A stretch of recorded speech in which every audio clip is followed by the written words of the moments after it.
كل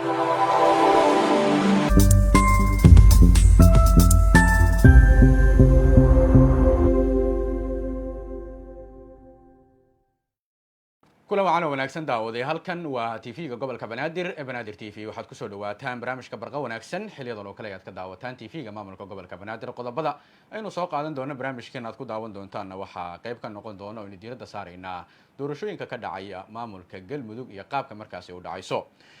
degmooyinka maamulka Galmudug saaka waxa looga dareeray oo safaf dhaadheer ugu jiraan cod bixinta doorashada qof iyo codka ah oo halkaas ka socota deegaano badanna ay ka socdaan sidoo kale waxaan soo qaadan doonaa gudoomiyaha guddiga doorashooyinka qarankana waxa uu markaasi magaalada Dhuusamareeb uu ka daafuray maanta doorashada qof iyo codka oo ka bilaabatay deegaanada maamulka Galmudug warbixin ayaan arrimahaas idin kaga haynaa daawadayaal sidoo kale waxaynu soo qaadan doonaa musharaxa hogaamiyaha maamulka Galmudug oo bulshada ku dhaqan deegaanadaasi maamulka Galmudug ugu baaqay inay si buuxda markaas uga qayb qaataan doorashada dhacaysa ee maamulka Galmudug markaas ka dhacaysa warbixin ayaan arrimahaas idin kaga haynaa sidoo kale waxaynu eegi doonaa wasiirka wasaaradda shaqada iyo arrimaha bulshada ee xukuumadda federaalka ee Soomaaliya waxa uu markaas sheegay in siyaasadda xukuumadda dan qaran ay markaas salka ku hayso abuurista fursado shaqo oo loo abuurayo dhalinyarada Soomaaliyeed hadaba wasiirka oo arrimahaas ka hadlayay in barnaamijkeena ku soo qaadan doona qodobadaasi wixii nagu soo kordha ayaynu daawada barnaamijkeena diiradda ku soo qaadan doona goor diyaar garow barnaamijkaas oo faahfaahsan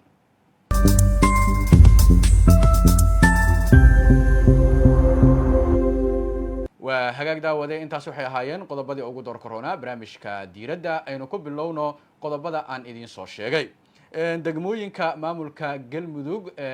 مانتا ددوين أدو فربضن أي سفر العدير مركز وجرا سيدي أوجا قيم قادن لهاين دورشة كده عيسى مامل كجلمدوج ساكا وحلاقة دريم يا جو دورشة دجموين كمامل كجلمدوج يضعنا كمانان ددوينا أي سفر العدير وجرا نجوابا كالدوان أقعد بحين تأسي وجوتان واجبات كده دستورية bulshada ayaa si isxilqaan ah iyo dulqaad leh uga qayb qaadanaysa doorashada qof iyo codka ah ee maanta ka socota deegaanada maamulka Galmudug guud ahaan taas oo shacabka u suurtagelinaysa inay si toos ah u doortaan hogaankooda mas'uuliyiinta doorashada ayaa ugu baaqay shacabka inay ilaaliyaan nidaamka amniga iyo sidoo kale tahanaanka cod bixinta si doorashadu ay ugu dhacdo si nabad iyo hufnaan iyo daafurnaana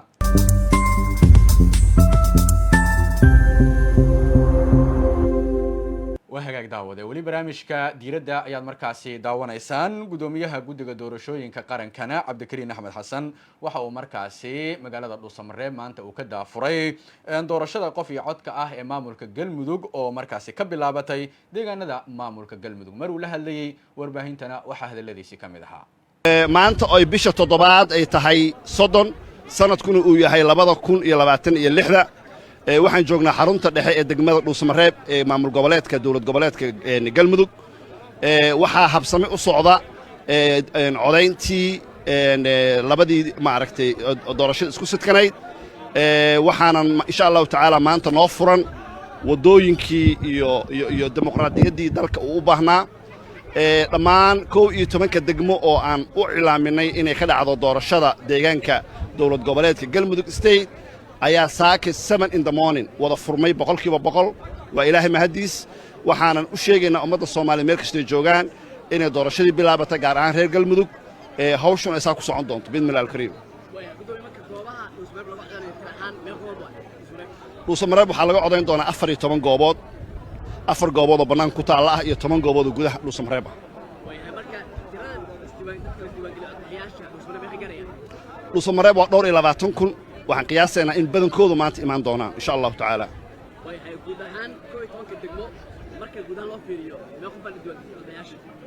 waxaa la diiwaan geliyey nambar ka badan 200,000 oo nambar la diiwaan geliyey kaararka badankooda waa la qaatay dadkuna waxaan leenahay one thing kaarka laftaana waa lagu codayn karaa kaarka kumeel gaarkana waa lagu codayn karaa labada waa lagu codayn karaa laba maalin ka hor aan sheegnay qof walba oo muwaadin ah oo reer Galmudug oo diiwaan gashan wuxuu xaq u leeyahay inuu maanta codeeyo codayntu waa hal maalin oo socod doonta 12 saacadood way imika waxa ka soo laabatay qaar ka mid ah goobaha seejooyinka lagu codanayo socodka boqolkiiba aad iyo aad u fiican tahay dadku laymankaana ugu yar laymanka ka jira meel walba oo ka tirsan state of Galmudug State waxa ka socda laymankan dhaadheerka ah oo diiwaan gelin codaynta ah goobtii fariintaada halka waxa jooga wakiiladii ururada oo dadka qoranaya muwaadiniintii maxay tahay fariinta u diray fariintan aan diraayo waxay tahay dhammaan shacbiga reer Galmudug meel kastoo joogtaan maanta waa maalin weyn waa maalin muhiim u ah waa maalin ay ugu dambaysay sanadku markuu ahaa 1969kii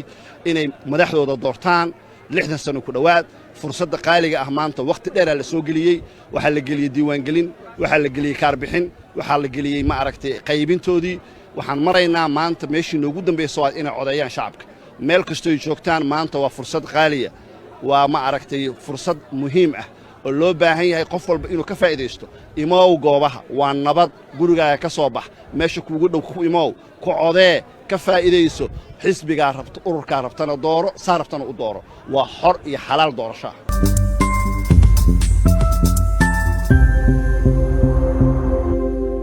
waa hagaag daawade weli barnaamijka ayaad markaasi daawanaysaan waxaynu ku guda jirnaa doorashada maamulka galmudug musharaxa maamulka galmudug ayaa markaasi bulshada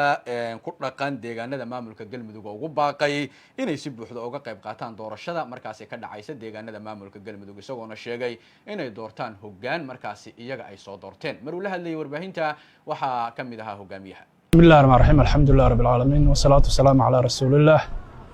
awalan الله عز وجل ayaan u mahad celinayaa marka labaad waxaan u mahad celinayaa dadka bulshada reer galmudug sida wanaagsan ay isku diiwaan geliyeen oo ay codkooda inay muwaadin cod bixiyo noqdaan oo golaha wakiilada iyo golaha deegaanka galmudug ay doortaan oo ay codkooda ku doortaan oo wakaalad shacab ay dhacdo si isku diiwaan geliyeen waa uga mahad celinayaa waxaan kaloo u mahad celinayaa shacab weynihii reer galmudug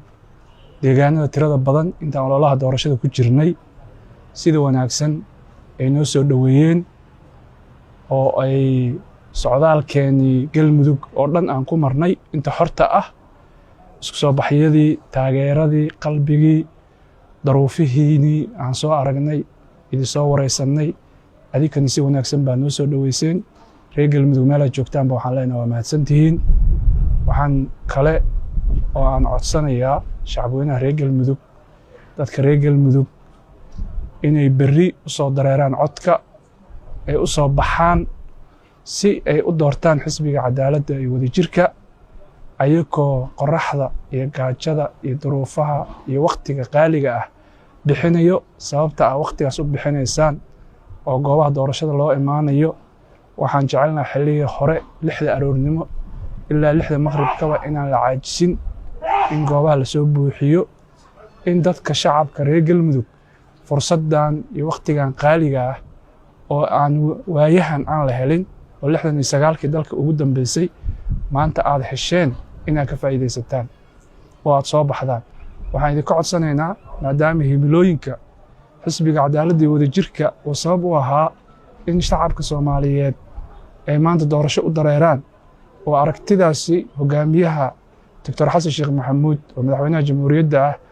in shacabka talada loo celiyo oo sabab u yahay xisbigan waxaan codsanaynaa inaad codkiina siisaan maadaama himilooyinka iyo mustaqbalka deegaankan galmudug iyo aragtiyada uu xisbiga cadaaladda iyo wadajirka uu wado aragti muhiim ay tahay fadlan walaalayaal dhammaantiin yar iyo weyn dhalinyaro haween culumo odayaal mujtamaca reer galmudug meel kastay joogaan waxaan codsanaynaa xisbiga cadaaladda iyo wadajirka inaad codka siisaan si aan ahdaafta iyo horumarka aan la rabno galmudug uu u suurta galo fadlan waa idinka codsanaynaa reer galmudug waxaan rabnaa xisbiyada kale iyo dadka kale reer galmudug dhammaan shacabweynaha reer galmudug waxaan leenahay hambalyo maadaama maanta maalin weyn ay tahay oo loo dareerayo berri taariikhda galmudugna ku suntan waana mahadsantihiin wasalaamu calaykum waraxmatullaahi wabarakaatu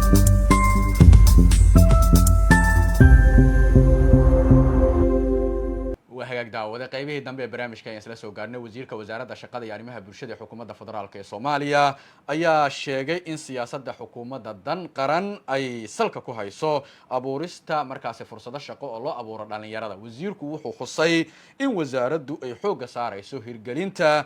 barnaamijyo kor loogu qaadayo markaasi shaqo abuurka dhalinyarada Soomaaliya waxaan ku faraxsanahay horta maanta inaan wasaarad ahaan aan daahfurno mashruuca noocan ah mashruucan sabab ku yimid وزارة إنتاج جو مركز واحد معنا شقاء تتمنى كل الشقاء بدنا شغالة حكومة ما أنت كان وزارة الشق إنتاج سوق مسين كرتون 10 تلي هاي مركز أرتي وحن صعود أيضا فقد اسكول لابني يتن صباحني كو فقد وين واحد أنا كنت أنا كم محن جيسي كنا وزارتان جيب كاين زي شيء جيس أو حيسني وحن أم سنين هذا أنا كان بلاون تدوان وصل ديدوان بركة واحد بلاون أتوسن تكو سرعة اسمه تاسع كنتين هاد خادنو تلاودان وزارة بيران حدين على هذا المسجد على هذا المسجد وانا ليش خير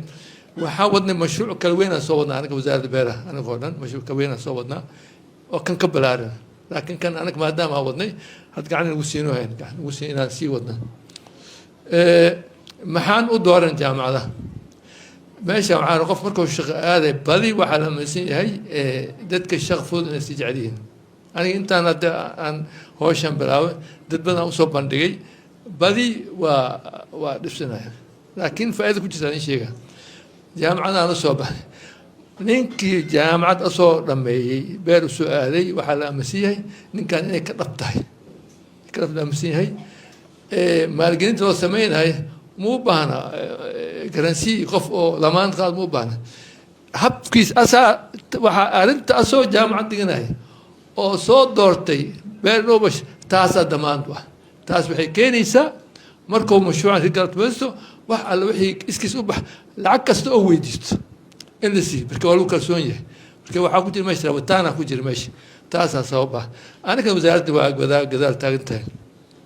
waxaan u mahadcelinaa diaspora inta ka joogto maarta maamulka hadlisay si diyaar u yihiin inay nagu daydaan nala tartamaan qaybsaata markii leey waa tartamaynaa macnaheedu waxa waa wada shaqeynayna ترتن كريمة وأول شغلين يعني أنت كنت وحي لكال بس كاشنا دود لك كو محان جامعة ودل بني يو جامعة وقالني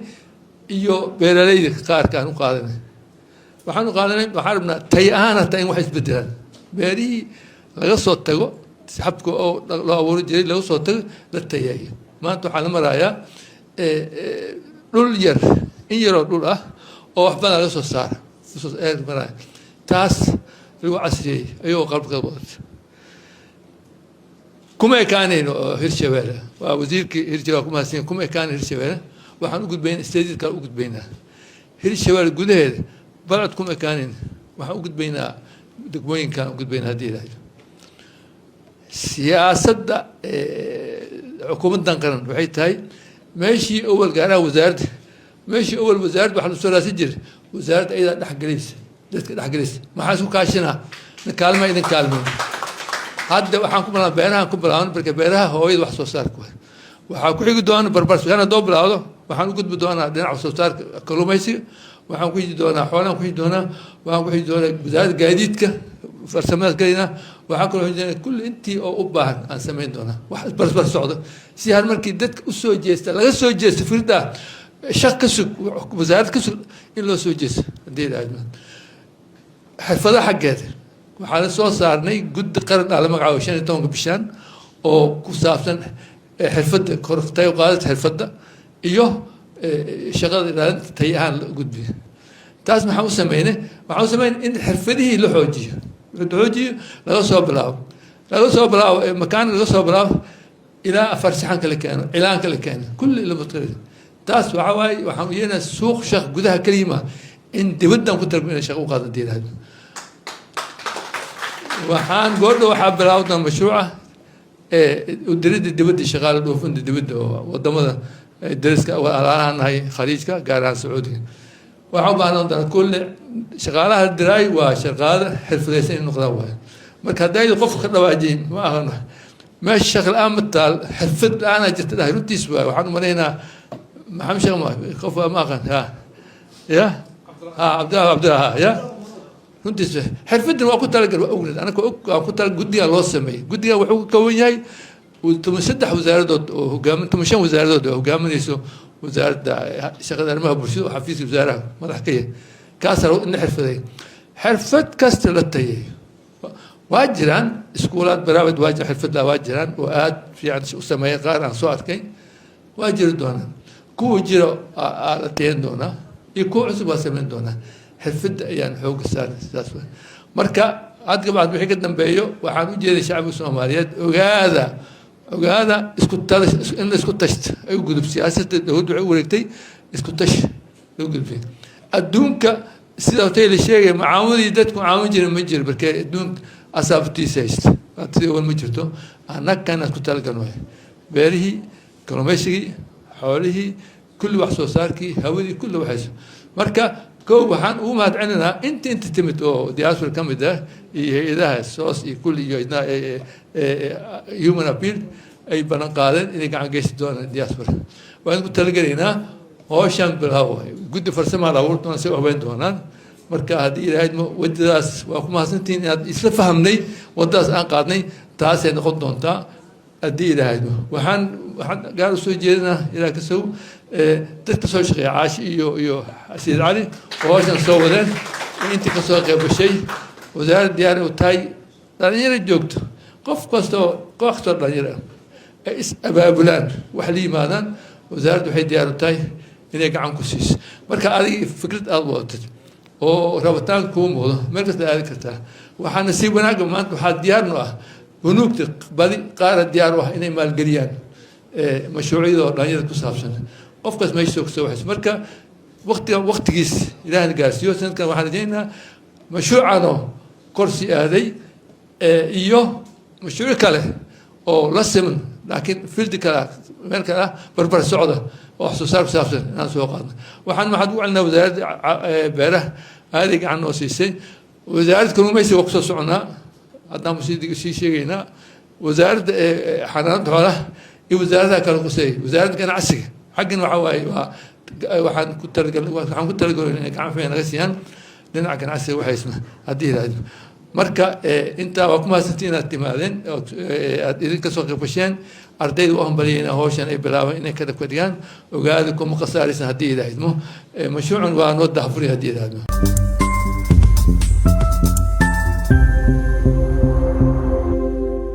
hagaag daawade waxaa ugu dambeeyey wasiirka wasaaradda shaqada iyo arrimaha bulshada xukuumadda federaalka ee Soomaaliya barnaamijkeeni diirada barnaamijka waxaa halkan idinkaga tabinayay anigoo ah Cabdiqaadir Maxamed Macalin Kalgacal intaan ku kulmi doono barnaamij